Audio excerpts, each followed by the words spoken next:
आंखों में दुश्मन है जो चढ़ गया, अरे चींटियों की तरह वो मसल कर चले, अरे यार उधर निकलता है जिस राह से, मौत भी अपना रास्ता बदल कर चले।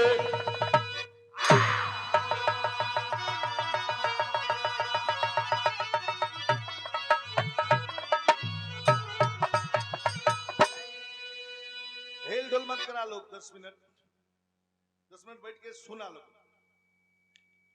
ऐसा पारी आ गए हो ये के गाना जरूरी रहल। आल्हा उदल निकलते थे जिस राह से,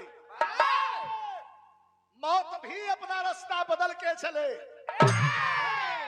दर्द तो बहुत बार हम तक गुलाम अली से लेके नुसरत फतेह अली खान के भी गाइला, लेकिन तर्ज हो हमारे राम दोस्ताद बुल्लू उस्ताद के जब बिरहा होता है तब बड़ा हंस के गाँव कैसे मास्टर।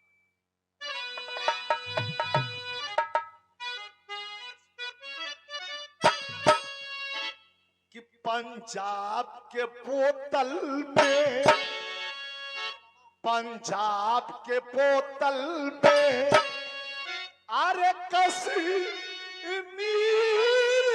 का पानी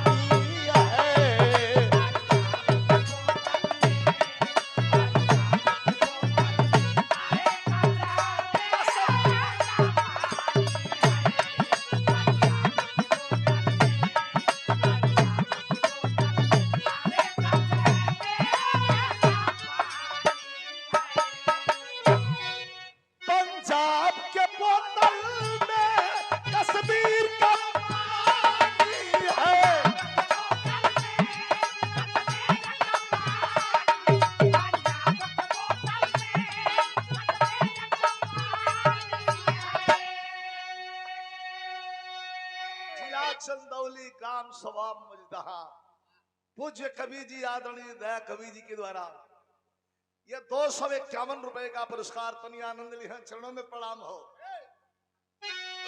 कि पंजाब के बोतल में कश्मीर का पानी है,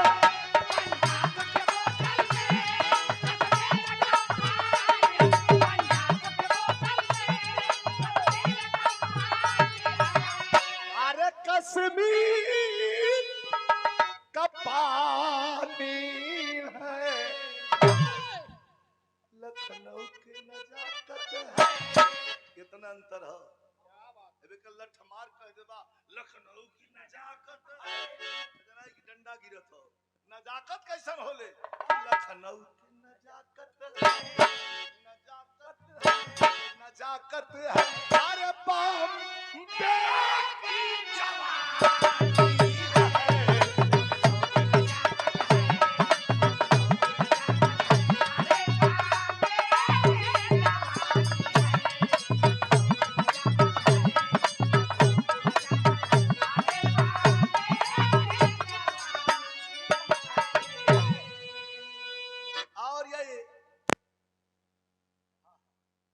आदरणीय हमारे प्रधान जी श्री लोचन सिंह यादव जी, आपके द्वारा ये 1000 रुपए का पुरस्कार अंग वस्त्र पुष्पहार देकर के सम्मानित किया गया। प्रधान जी को बहुत बहुत प्रणाम, चरण स्पर्श, सब भैया के प्रणाम हो।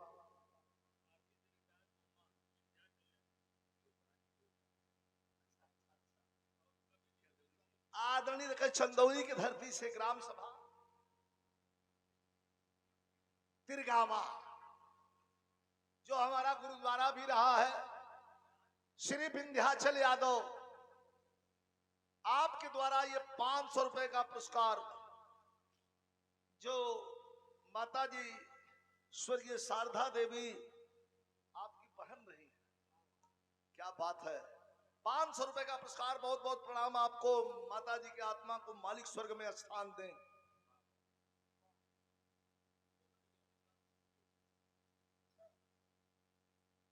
और आदरणीय हमारे प्रधान जी जो हमारे गार्जियन हैं, आदरणीय श्री लोचन यादव प्रधान जी के सुपुत्र हैं, और हमारे छोटे भाई हैं, बहुत प्यार, जितना कहूं उतना टेलर है पूरी फिल्म। हमरे सुनील धर्म काटा की ओर से कई हजार रुपए का पुरस्कार देकर के मान बढ़ाया गया। जस आगे बढ़ी प्रदीप भैया मन करी कि उठ के लोहा लगा देंगे, लेकिन बिरहा का भाव है कैसे कि जंगसाली जवानों के, अरे जंगसाली जवानों के, अरे तलवार पप्पानी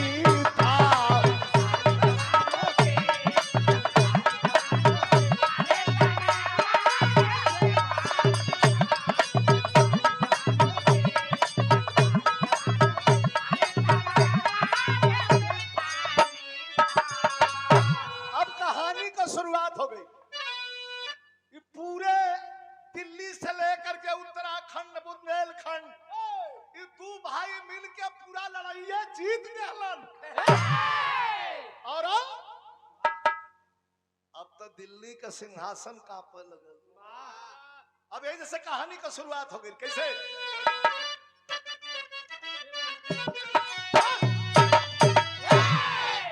कि है शेर समर में सन के,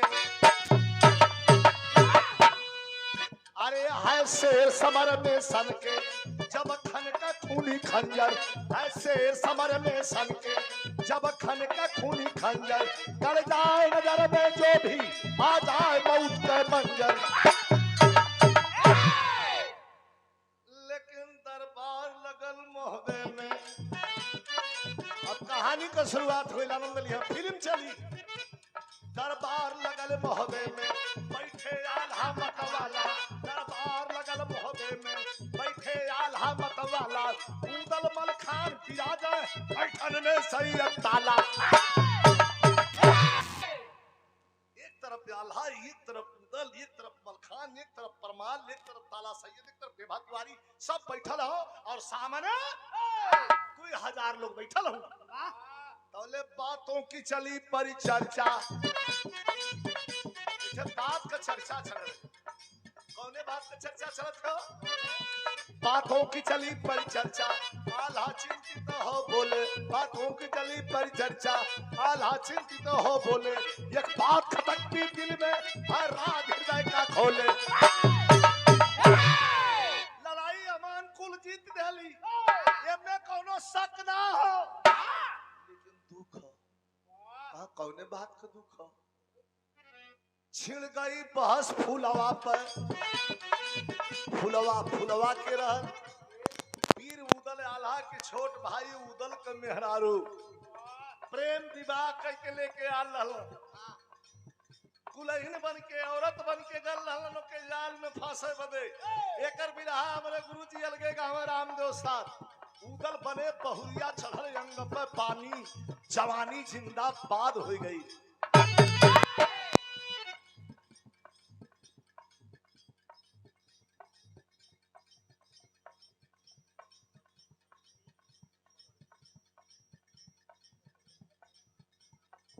केसर यादव जी हमारे प्रधान जी के बुआ के लड़के हैं, आपके द्वारा 200 रुपया पुरस्कार प्रदान कर रहो। भैया के बहुत बहुत प्रणाम। बात बड़ी पते का हो, फुलवा पर बहस छिड़ गई। बिरहा आप लोग बड़ा सुन ले होगा, लेकिन सुनील भैया थोड़ा सा ध्यान 5 मिनट, बड़ी मजा आई।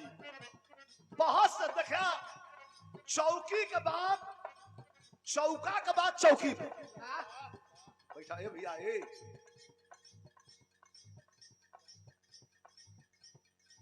कायदे से बैठा, कायदे से। ये जब हम खड़ा ही गावत है कुछ छन छन खून गिरला। आए आप लोगन के मनोरंजन में कितना बढ़िया हो जाए कि आप लोग के अच्छा लग जाए। थोड़ा सा ध्यान बस 10 मिनट के। छिड़ गई बहस फुलवा पर, बोले हैं सैयद ताला, छिड़ गई बहस फुलवा पर, बोले हैं सैयद ताला, नयन समिला गोदी में एक वंश चलाने वाला। वंश का बात सुन ला यार। आल्हा रोवा लगला महफिल में बैठ के, पूरा लोग भावुक हो गईलन। उदल दवर के पूछलन कि अरे भैया काहे रोवत हुआ? कहीं ऐसे रोवत है कि वीर बहुत बड़ियार हुआ, लेकिन एक ठे कठो का लड़का दे दिले होता खिला ले लो हमार छाती जुड़ा गेल भाई।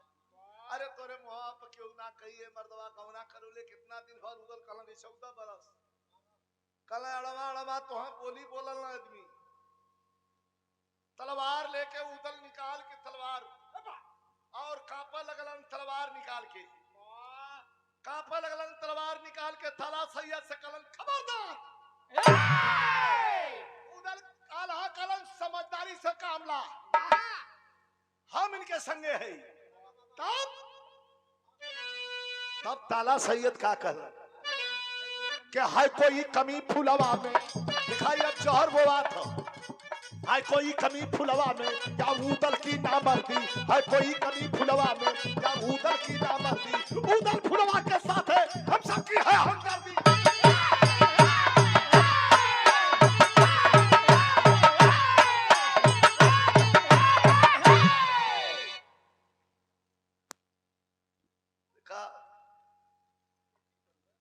फायरिंग समय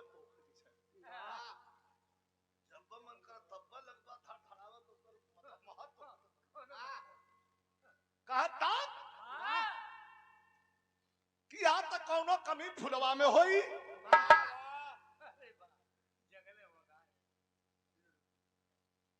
दिखाई बिटिया काव्या यादव 200 रुपए का पुरस्कार प्रदान किया गया। दीर्घायु हो, माता पिता का नाम रोशन करें, शुभ आशीर्वाद सब भैया की प्रणाम। कहा तब मत करा या तक कमी फुलवा में होई या तब उदल ना मर्द होई। हाँ तो वीर के सामने अगर ऐसा शब्द कह जाई तो वो मैं होश में हाँ तलवार लेके उठला ना उदल अब भरम महफिल से छोड़ के महफिल निकल गई। लेकिन कवि जी अपन बतिया पूरा करते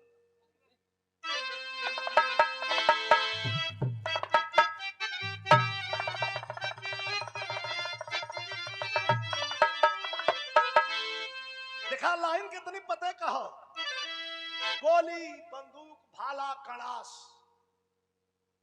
ऐसे के जगह था कदा कम हल्का से सीटिया देखो जाग जो हारन का आवाज कम करा बेटा तन से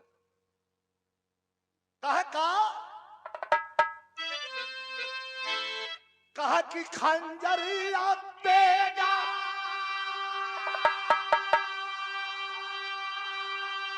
अरे खंजरिया तेगा से भी बढ़ के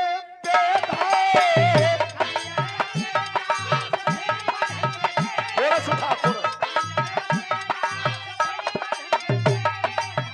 खंजरिया तेगा से भी बढ़ के पतिया का चोट कर जवान के छेद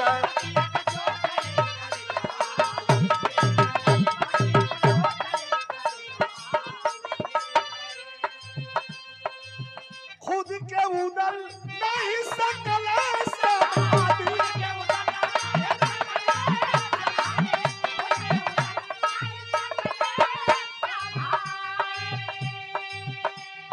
और फूलवा के मोह में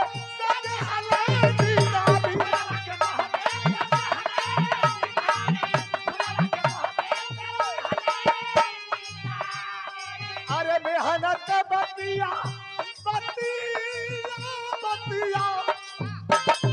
अरे मेहनत बतिया के भेद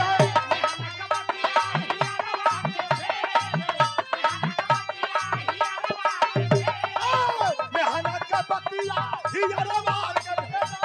बतिया का चोट यही कर जवान के छेद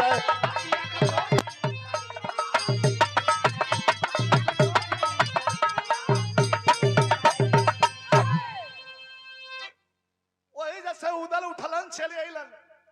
अब देखा केकर खूनुस के करे पे उतरत हो पहुंच गईलन फुलवा रानी के यहाँ अपने दुल्हन के यहाँ न आओ देखलन न ताव देखलन ये छोटा पकड़लन है अलिया के बहरे पटक देलन करे रे मालिक बहरवा निकाले के रहल तो इज्जत से निकलले होता झोटा पकड़ के काहे बहरे निकालत हुआ? कहे हमारे भैया के आत्मा में बहुत कष्ट हो। कहे तोरे भैया के आत्मा में कष्ट है तो हम का करी?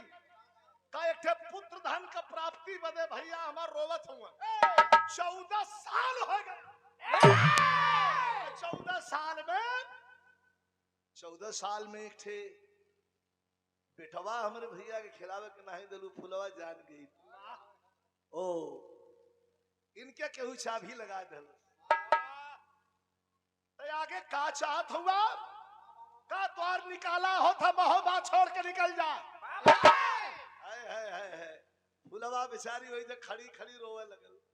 कहे हम कहाँ जाए, आपको बेहुती है। कहे ना ना ना ना ना ना ना, निकला निकला निकला ऐसे निकला। अब उधर मुंह घुमा लेलन दूसरे ओर।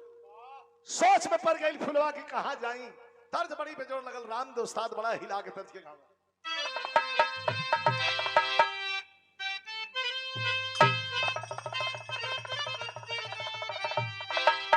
क्या चढ़ाता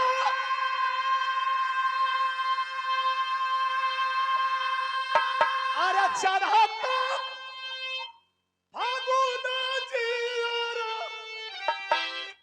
जारी गई न हो कि मोर सजना सनई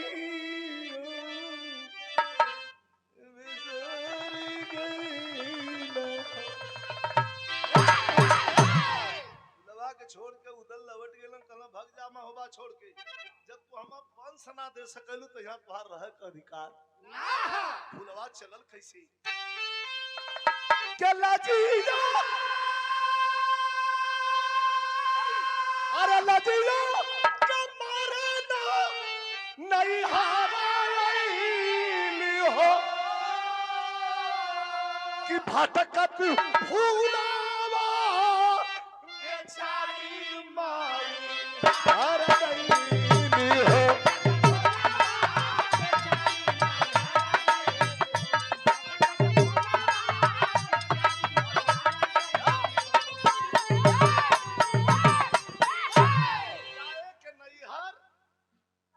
दर्शनार्थी मिल गई चली आई मैहर।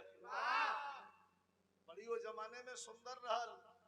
फुलवा के लोग बतावल कि एक फूल से तौलात रहल, इतनी सुंदर रहल।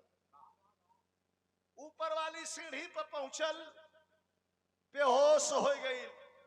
एक आदमी दौड़ के जाके पुजारी बाबा से कलश कि ए बाबा अरे एक सीढ़िया पर मेहरारू गिरल हो। वो लगत था कि ये धरती का ना है, देव लोग का लगत है। पुजारी बाबा कहला कैसे? कहला करे गोरैया के आगे सोनवा का गहनवा फीका हो। दौड़ के पुजारी बाबा आइलन, फुलवा के चेहरे पर पानी का छिट्टा मरलन है। आज जब उठ के फुलवा बैठल तब पूछलन कि बेटी कहाँ तुम्हार घर और रोवा लगल? कलश कुछ न जानी। करे अपन नाम तो बता दा। कहे हो न जानी। टटका मांग में सेनूर लौकत है, रे अपने मालिक का नाम तो बता दे। कहीं हो नहीं जानी। तब पुजारी बाबा मैहर के धाम के पुजारी बाबा कहन की बेटी जब कुछ ना जाने तो हमके अपन भाई चाहे बाप जाना। यही जो दूठे टिक्कर लगावा, एगो हमके खियावा, एगो तू खा, माई के पूजा करा। कबो समय ऐसा आई कि तोरे घरे कहीं तो के खुद लिया के जाइ है। ये माई के कृपा आशा बस वही दे रहा लगल। तो कभी कहत हूँ कि मैहर कहे, अरे मैहर कहे पुजारी बाबा अदेहलन सरनिया। कहा कि हमारे हवा रही के बितावा जिंदगनिया। फिर से उजरा अरे बगिया सवारा गई हो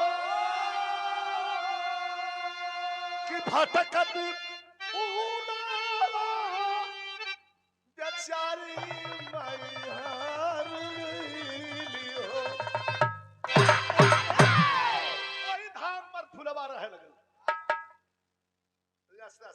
आस्ते आस्ते पटका मत सो। है लड़के, अरे बर्तन वाले धीरे धीरे रे भैया, दिखता है ना हो सो, वो लपटल हो अपने धुन में जल्दी साफ करके निकल जाते। तकावा यार नस्कट है यार, देख यार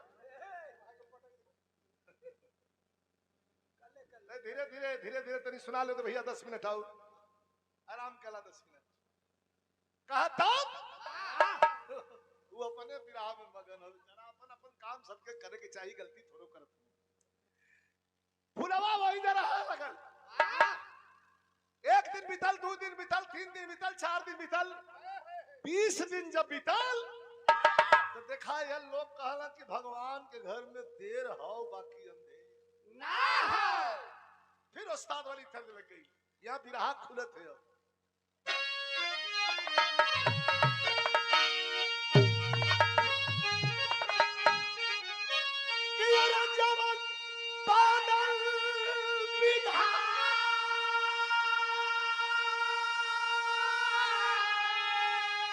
बनल विधान कि जवन बादल उलट फेर नहीं थे, अरे उलट फेर नहीं थे के ऊपर वाला के घर में अंधेर नहीं थे।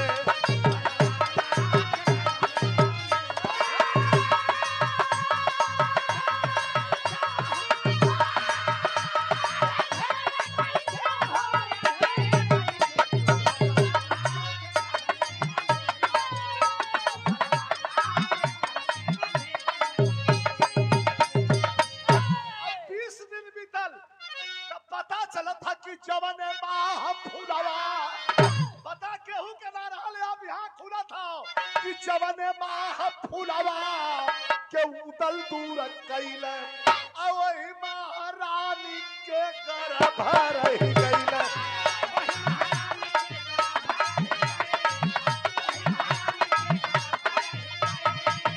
जब माई का बात आ गई तो एक तरफ हमार माई, आप कमाई, संसार कमाई, एक हो माई स्वर्गीय शारदा देवी। तो कभी कहा था कि माई के दूध से न पढ़ के दवाई, अब बेटा पिया तब असर देखा।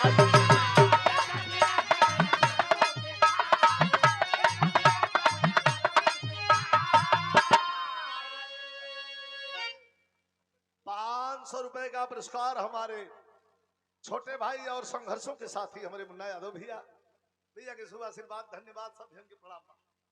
कभी कहा था कि यार कब किस्मत के चमक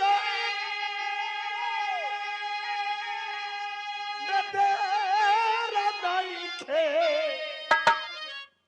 सवा दिने फुलवा के पता चलाल कि अरे हम जौने बदे भगावल हई तो हमारे स्वामी के निशानी हमारे कोख में पलत बा।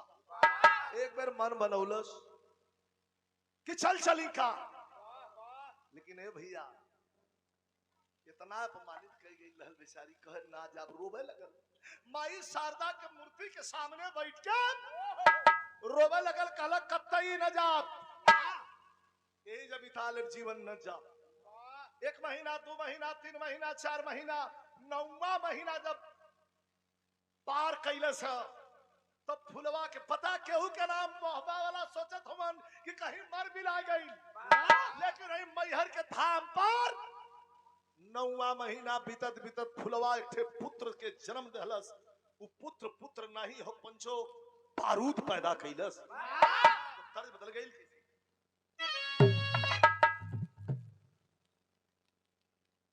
लक्ष्मण यादव जी आदरणीय प्रधान जी के साले साहब हैं, रामलोचन प्रधान जी के, आपके द्वारा ये 200 पुरस्कार भैया बहुत बहुत धन्यवाद।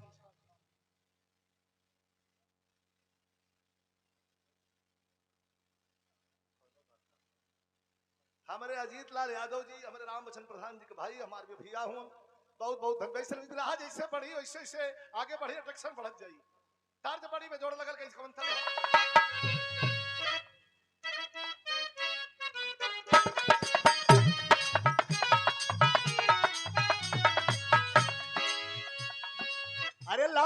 मिजाज अभी सही नहीं है।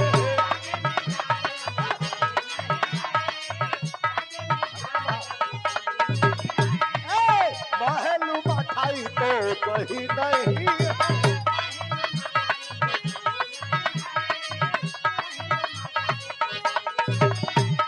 अरे पानी में चीनी जैसे घोले राजा जी। अरे घोले राजा जी पानी में चीनी जैसे घोले राजा जी। अरे घोले कमरिया गोले, अरे कमरिया गोले, अरे कमरिया गोले गोले गोले गोले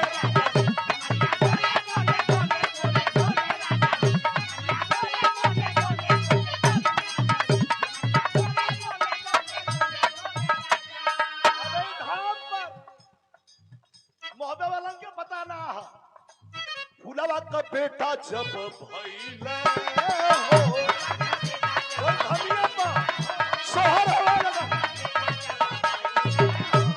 अरे नाम अमरजीत बाबा धइले हो। अमरजीत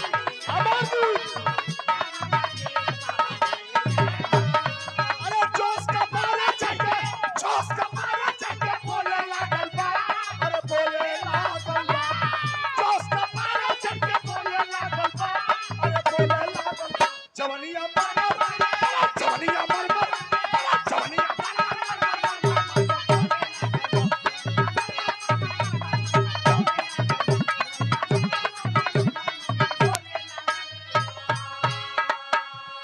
प्रसादी घी का हलवा बादाम जवन बिछवाड़ा वाला मिले इतना मिले खा के। चार ठगैया जंगल में चरावे लगल फुलवा का लइका। पता केहू के ना हो 1 बरस 2 बरस 3 बरस 4 बरस ना 19 साल पार के बिछवा में जब घुसल तब ब्रह्मचर्य का पालन हो। ब्रह्मचर्य में कितनी शक्ति हो। ब्रह्मचर्य का पालन हो।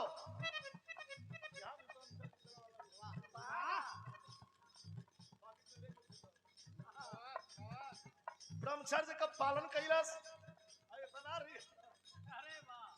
इतना रियाज मरलस कि पेड़वा में लगल लड़ा। इतनी करे जोर हो गल आल्हा। अरे फुलवा के लड़कवा के हो अतले वही घरी तब नहीं घरिया।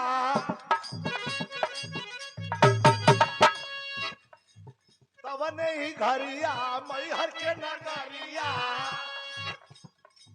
अइले आल्हा काए माई का पुजारी रहला आल्हा ओकर बड़का बाबू हो।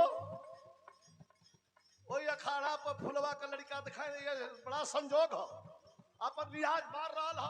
आल्हा कुंड में स्नान करके लंगोटा टंगिया चढ़ा के और वही पर अपन देह गरमावत हो।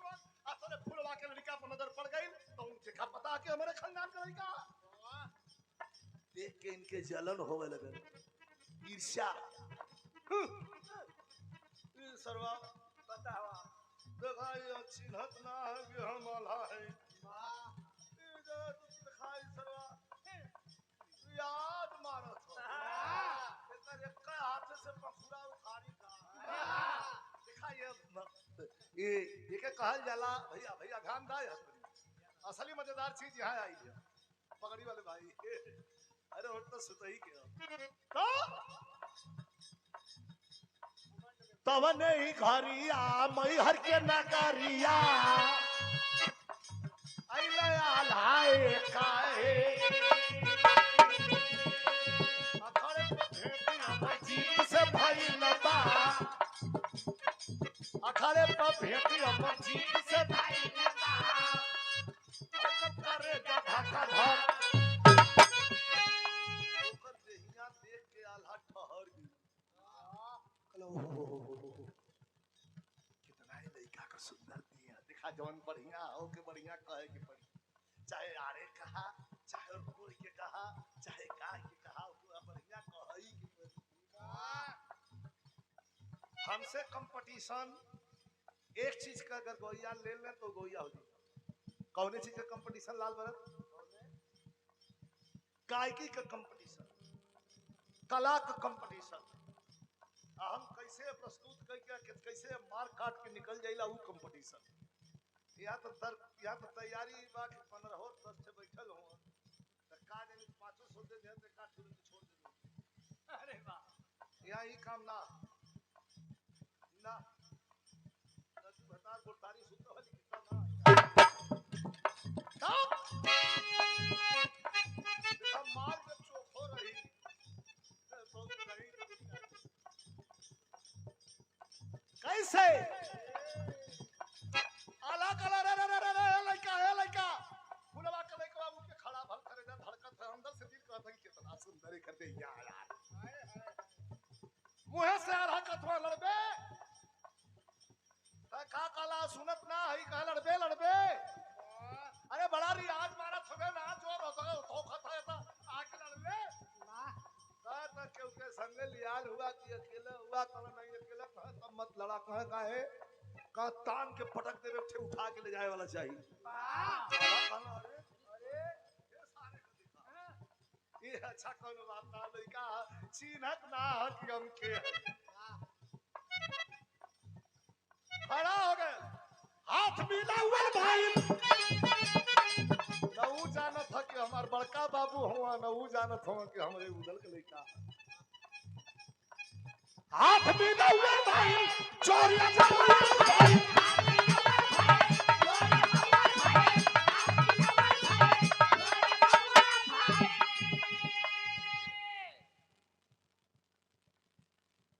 ₹100 दीपक यादव ₹100 सचिन यादव दोनों बाबू लोगों के शुभ आशीर्वाद ना मन आला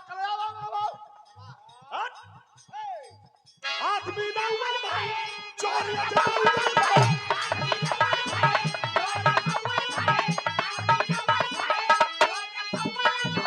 अरे देखा देखा ना पूरा ताकत लगा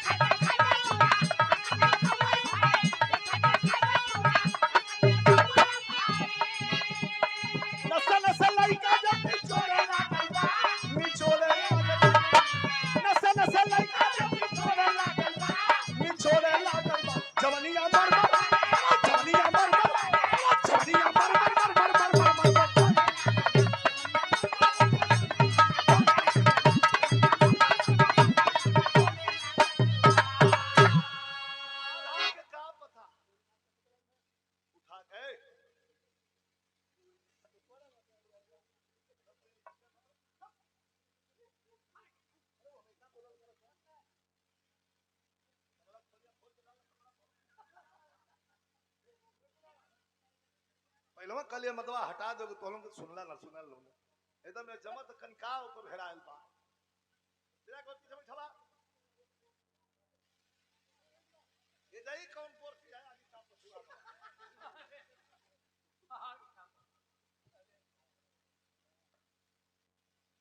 बनल बनावल मिजाज खराब करेगी हर प्रोग्रामों में शंका पहुंच जाना हुई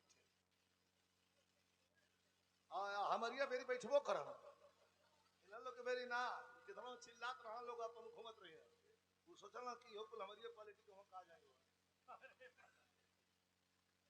ए भैया आला अरे ध्यान दिए आला दौड़ल गईलन हाथ में लौड़ल एक गर्दन पर मरलन हाथ पलटवार कैला सुधार कह के हाथ इनका मरल गर्दन पर आला जब गिरलन धरती पर तो कहना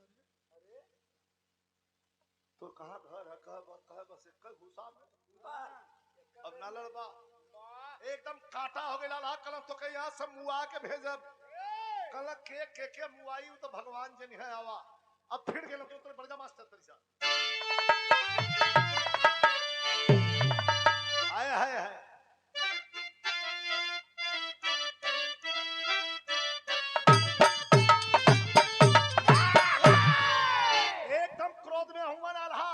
कहा जाना कि हमारे खानदान का लड़का हो कि अरे मुट्ठी जब की भी चल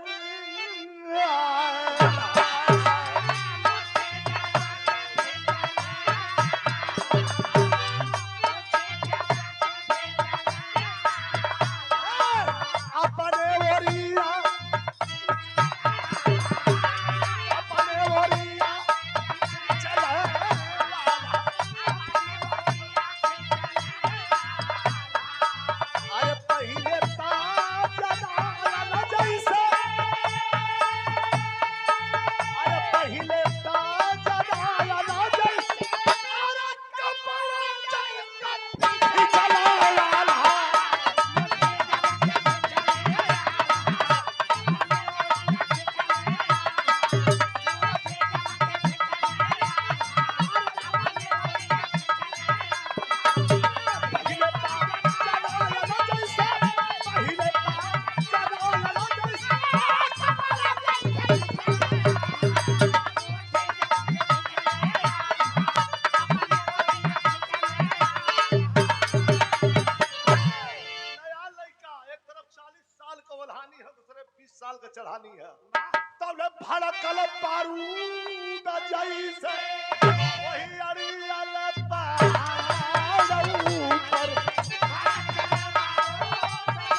अरे आल्हा के औरा सलरी का अरे धोबिया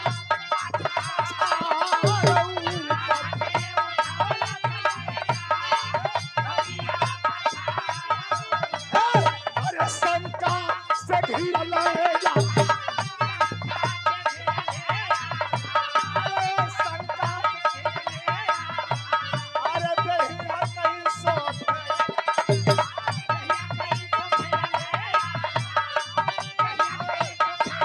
अरे मारा समुद्र पानी अरे मारा समुद्र पानी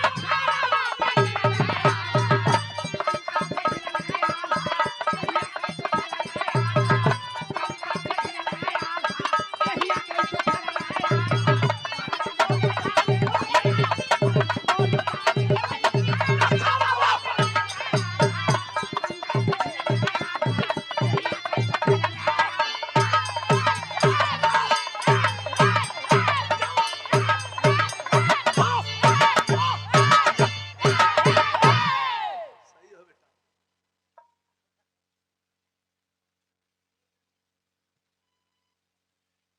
और ये 200 रुपए का पुरस्कार हमारे भैया धीरे सुनील धर्म काटा की ओर से पुरस्कार वीर रस के भाव पर प्रदान कल गया हो।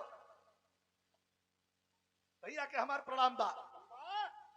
शंका से घिरल आल्हा दहिया कैसो फेरल आल्हा बोले मरलस मुल्तानी नया लड़का एक ठे बात पुरनिया कहले हुआ प्रदीप भैया लड़वैया अगर दाव पर चढ़ा ललस तो साण भैंसा पटक ली। हमारे पास भी पहलवान हुवन बहुत बड़ा लड़का है।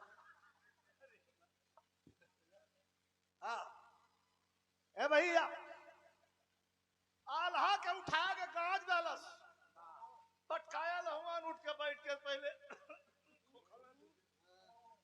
कहला बच्ची तो कहाँ घर है कई बेरा पटक तुम लगभग बाबू को पूछो जा हटा यहाँ से मर्दवा कर कहाँ से इला तू कढ़ा ये हमार काय तू कहाँ हेरा गई बगा यहाँ से टुकुर टुकुर खाली जहर जहर जाए टूअर मते ना जाला वही लइकवा कोई ताकत हो एकर दहिया कितना निखेरे लड़कवा घूमल अपन पहिने लगल कपड़ा उपड़ा चढ़ावा लगल आज जब कपड़ा चढ़ावा लगल गई के चिंता बा के हर जंगल में गई तो कभी कहत हवन उ लइकवा घूमल अल्लाह करी सारा कइलस अरे ललकारी जब माई के दुधावा अरे ललकारी जब माई के दुधावा अरे लड़के शेर समर में पटक के सीना फाड़ी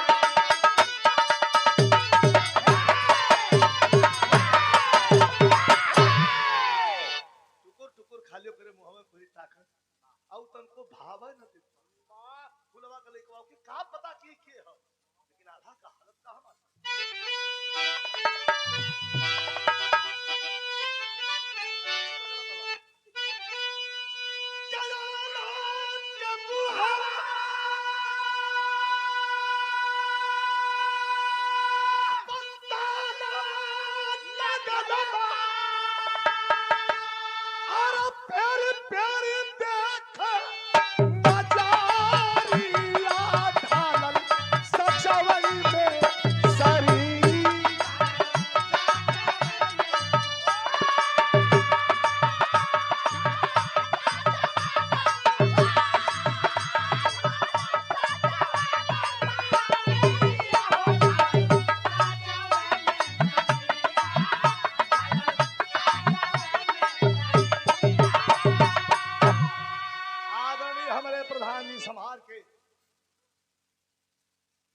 हमारे प्रधान जी आदरणीय श्री प्रसिद्ध यादव प्रधान जी के द्वारा 500 रुपयों का पुरस्कार आपके प्रणाम।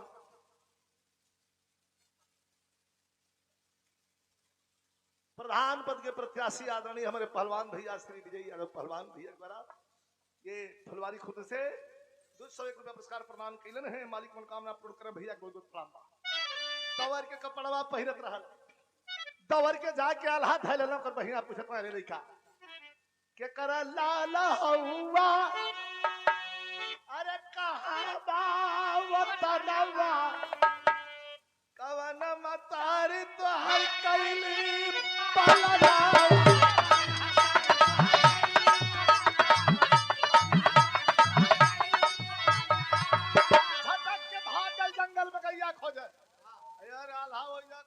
से माई के बोर्ड पर फोन शारदा माई के चल माई कवन मुंह लेके आई दर्शन करे बाबा सरवा पटक के मंडऊ बिगाड़ देलस जा थन लौट के दूसरे बेराई के दर्शन करे।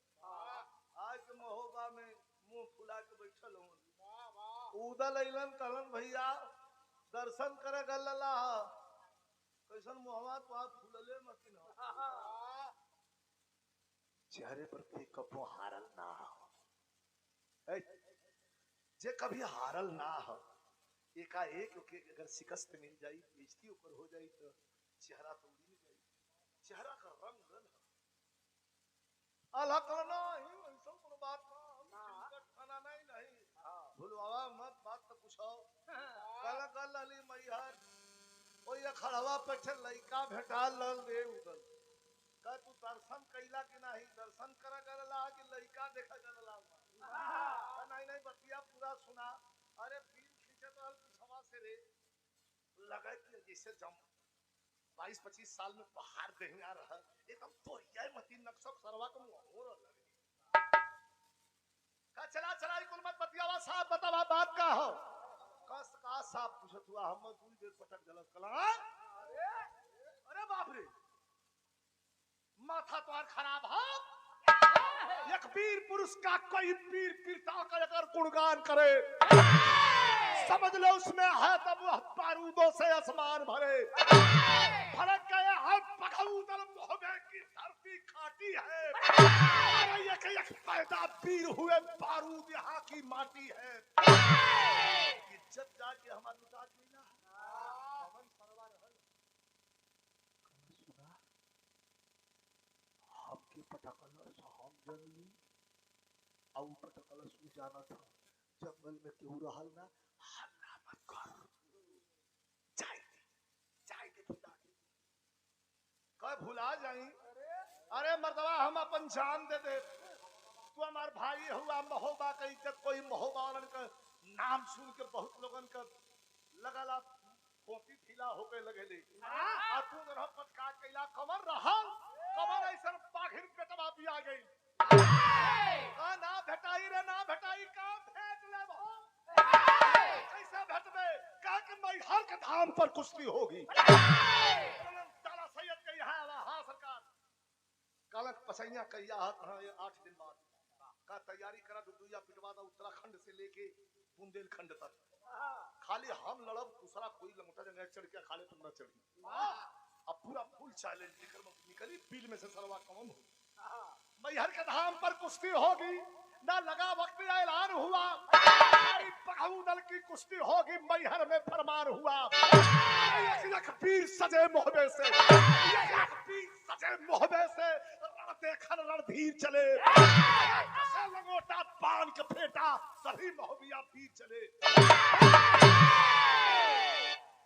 आज के दिन पहले उतर गए सामान लगाना आदमी बनावे खाए सवेर भइले अखाड़ा खनायल 10 बजे उदल बांध के लंगोटा जंगिया और ये अखाड़े पर चढ़लन तो उदल बहुत सुंदर न रह बहुत सुंदर रह तेरे बिरहा का मेन पॉइंट है ये मेन है प्रदीप भैया मेन है सुनिया चल के अखाड़ा पर लगला ललकारे दौड़ के जाके आल्हा से पूछा के रे भैया चिन्हात है आदमी आवत हो में नाना है आल्हा कह के हम चिन्हावा मत के हम लमावा दे चढ़ गल है नजर पर इतना उमस के पटकले हो ओके चिन्हावे के न पड़ी अतले शाम का 2:30-3 बजे दूसरे पहर बड़की जन हो तो सफेद लुंगी का तहबन मरले हाथ बांध कुर्ता पहले, कान में मुर्की, अखाड़ा पर चढ़ल फुलवा का लड़का अमरजीत उदल से इतना लंबा, हाथ में लाठी लेहले पतील से डंडा। कैसन आदमी जुटल हो, कुछ हो थका जाके आल्हा धीरे से कहना उदल से की है तवर नाम उदल जाके गोड़ पटक के लगला ताल दौड़े लड़के राखी बड़ा बहादुर हुआ, हमारे भाई के पटक दिया, हमके पटक के दिखाओ। लड़कवा हंसते धीरे से पूछल भैया भाई वाले की पटक गया कैसे तो से का मतलब कहा रहूं के बोला ये रोज रोज हमें झंझट में ना पड़ा, पटक के खाली होई आल्हा पकड़ के उदल के हवाई हवा कहां का हमारा आंख फरकत है सब धीरे से तो के धरता पटक चुप रहा मर्दवा तू अस्पताल खाली अस्पताल बचा वाला कल हाथ जोड़ के भाई कह दे पेट में दर्द हो गई कुश्ती कैंसिल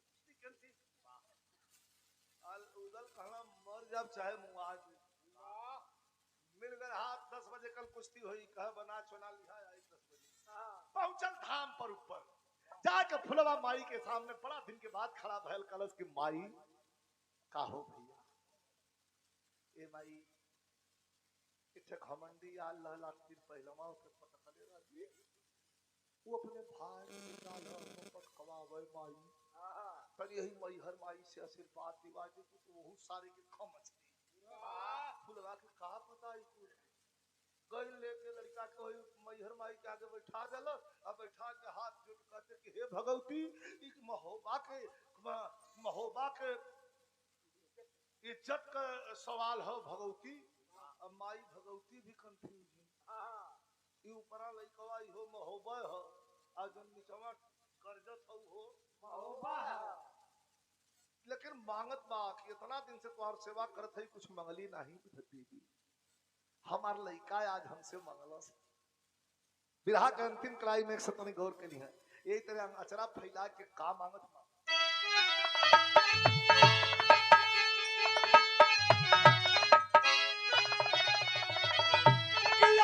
कुश्ती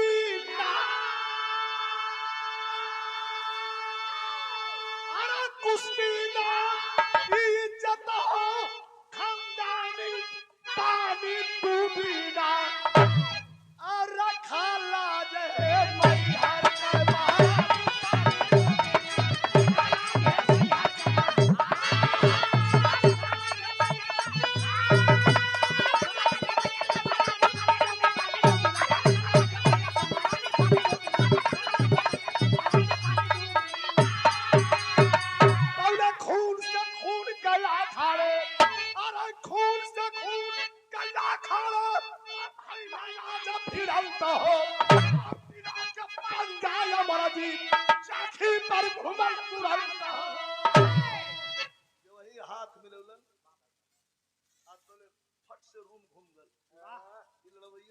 के चरखी घूम गल छटक के उधर हो खड़ा बेमन आला काला काली ना न कर जो अरे हम तो अकेल पटकैली खाली हम जनली ता तू गुइया बजा के पटकैली न कर जो उधर कहां किया तब मर जब चाहे मुआई फिर गइलन दोनों आज दोनों फिरलन ताई हमारे गाजीपुर खानपुर बेलहरी का प्रसिद्ध आला हो मोहम्मद हनीफ मास्टर वो जमाने में हम लोग का बचपना रहल तुठे नट सहजायल रहलन अरे बाप रे बाप जब आल्हा गावे लगा तो जैसे लगा कि मड़ई उड़े में बड़ा मार लग जाए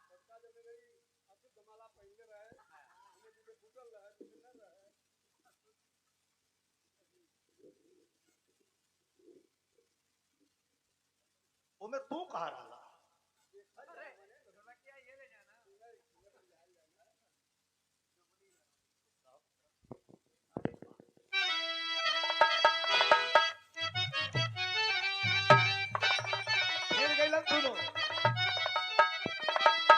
लोहा के लोहा जब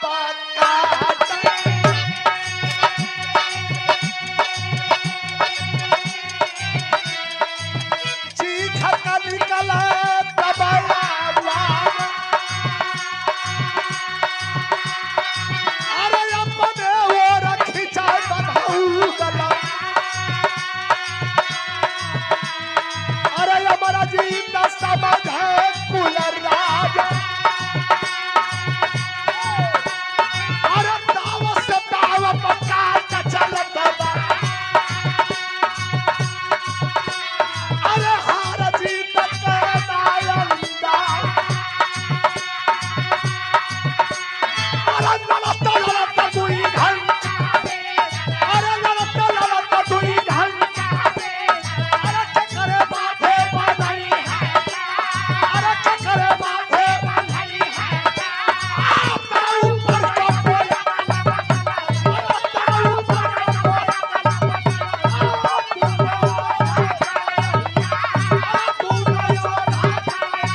लड़े लगलन।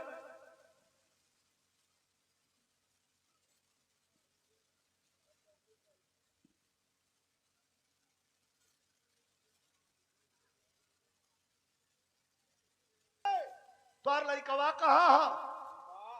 का लड़े गल है? का कैसे लड़े भेजले हो?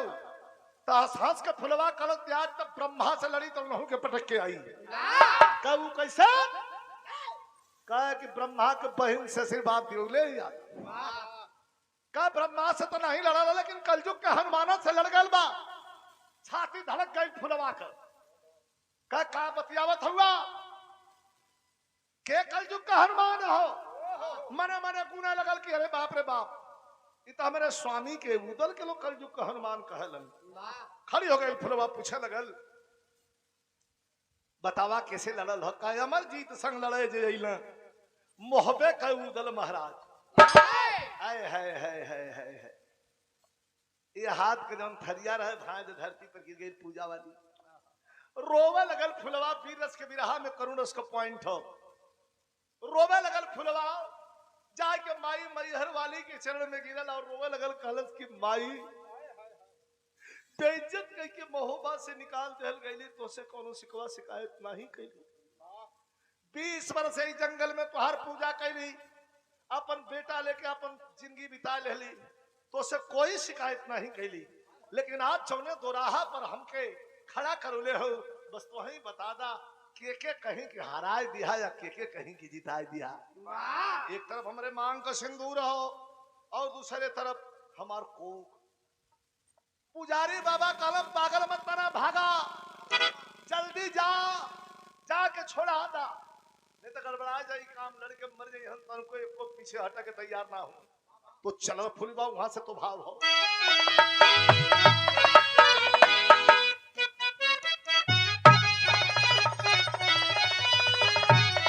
यह कह के चला रे कि काये मई हरवाली माई, कि काये मई हरवाली माई, कैलू कवन खेलवा।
बात का डर रहे हुए हो गई।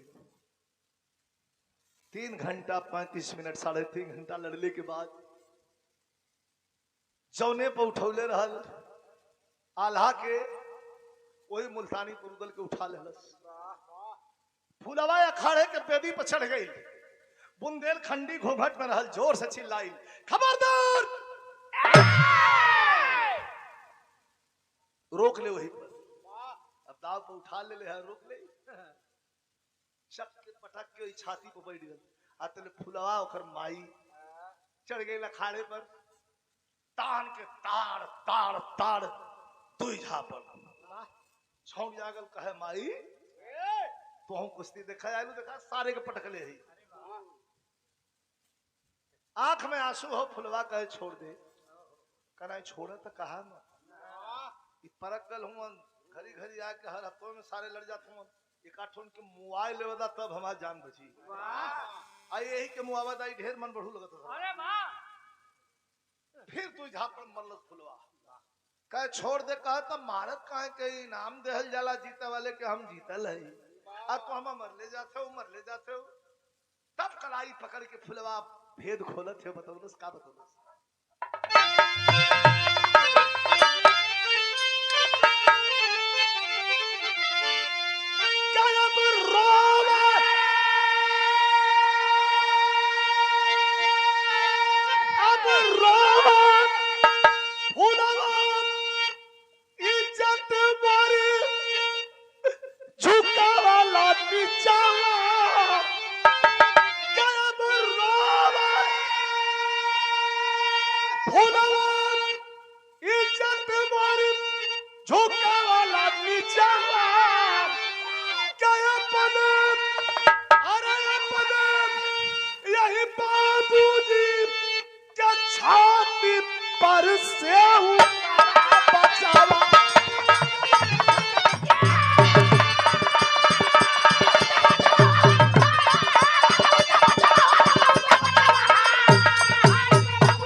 करे माई है बाबू हुआ, और ये माई तो बड़ी गलती हो गई थी। और ये माई बाबू हुआ तो दोनों मेढ़िया के हम लोग आत हुआ के हो आल्हा के तकलस फुलवा कारी भैया नाची न थोड़ा कना इधर 8 दिन पहले का सीन भले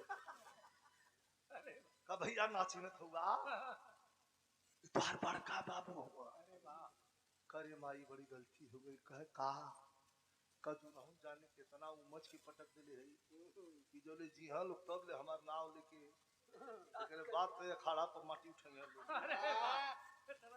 हां इतना लोग पीछे उका दिले बहुत तमकाज पटक। अरे वाह! फिर गाल पर थपूदल खड़ा भेलन धुरु झाड़ के। आज 20 वर्ष के बाद अपने बियहुती का मुंह देखलन फुलवा रोए लगे। आंख में आंसू आ गए, छल छल आ गए आंसू। फफक के रो के उदल कहलन की हम तो गलती कैली, मदान रहली, मद में पागल रहली, गलती कर देली तो हम भगा देली, तू ना लौट के अइली। फुलवा कलश के इतना बेइज्जत करके झोटा पकड़ के बहरे पटकले वाला कौन मेहरारू आई। कहे भरे सभा में भरे पंच के पीछे हमको से माफी मांगत है। ये कुल का हम समझत नहीं तो तेरे कहा कि ठीक हम माफी बाद में मंगिया। पकड़ के अमरजीत का कलाई लिया के उदल के हाथ में थोड़ा कहे का दुश्मन का कलाई हमारे हाथ में थमावत है। कहे स्वामी दुश्मन ना का बतावत बा का कि जवन मोहब्बत जवन मोहब्बत हमार छूटल सजनवा अवही में कोठिया में पड़ल है सुगंधा।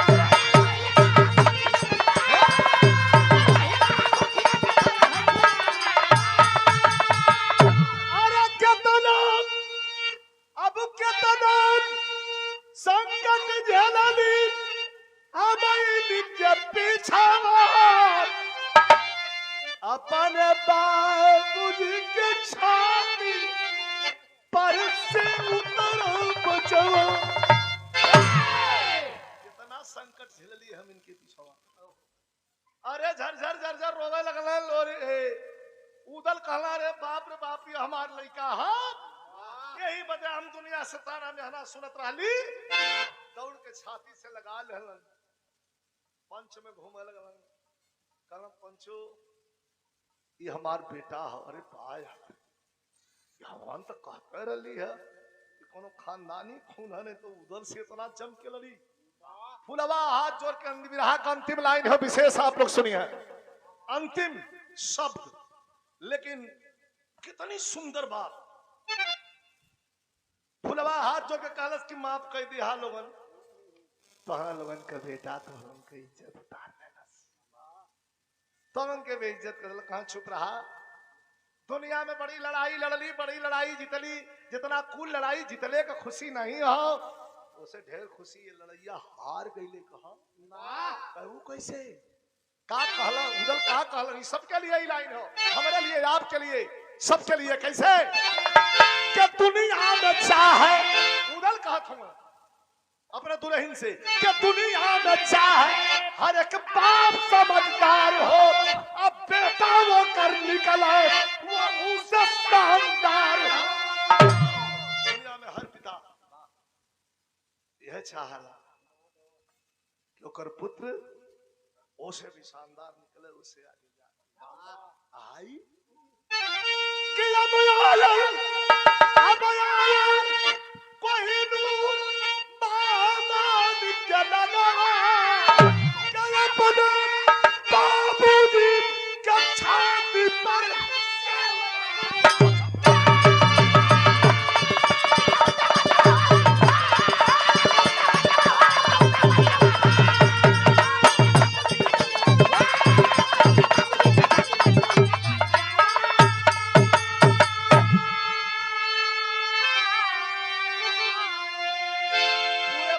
सामने पूरे महफिल में हो, मजाक मत लीजिए। ये क्या है, नारी शक्ति क्या है। पुरुष प्रधान देश हो सकता है प्रदीप बाबू, लेकिन यही सृजन की जननी है, यही है तो हमारा आपका वजूद है, ये नहीं है तो सब शून्य के बराबर है। सबके सामने हाथ जोड़ के वो माफी मंगलन उदल, कलम से गलती भइल हो पंचो, आप लोगन कह के हमारे जीवन संगनी फूलवा से माफ करवा दा हमके। लोग हाथ उठौलन, कहलन कि माफ कर दा, वही जैसे लेके चल देलन दर्शन करके। गुरु बिहारी गुरु गणेश गुरु रामलाल की लीला, रामदेव चंद्रिका कवि का जोड़ कोई, ललकारी जब माई का दुधारा, विजयी प्यार लाल सदगुरु चरण बलिहारी।